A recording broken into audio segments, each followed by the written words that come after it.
12 வருஷமா அந்த பெரும்பாடு உள்ள ஸ்திரீ மிகவும் வேதனையோடு வாழ்ந்து கொண்டிருந்தாள். பல மருத்துவர்களை பார்த்தால் பணமெல்லாம் செலவானது. ஆனாலும் அவளுடைய சரீரத்தில் இருக்கிற பாடுகள் நீங்கவில்லை.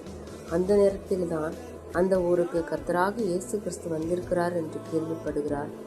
எப்படியாவது அவரை சந்திக்க வேண்டும், இல்லை அவரை ஆடையை மட்டுமாவது தொட்டு நான் சுகம் பெற வேண்டும் என்று விசுவாசித்தாள்.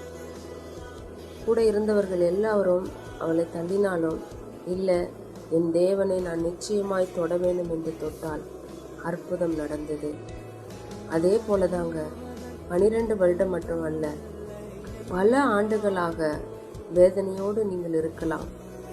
ஏதாவது ஒரு காரியத்தினால இவ்வளோ வருடங்கள் ஆகிறது, எனக்கு இன்னும் சரியாகவில்லையே என்று வேதனையில் இருக்கிற அருமையான தேவ பிள்ளைகளே, கர்த்தர் தொட்டார், நிச்சயம் அற்புதத்தை உங்கள் வாழ்க்கையில் நடக்குங்க. அவர் தொடுவார். நிச்சயம் உங்கள் தலையின் மேலே அவர் கரம் இருக்கும், தொடப்போகிறது. இந்த நாளில் ஒரு அற்புதம் உங்கள் வாழ்க்கையில் வரப்போகிறது.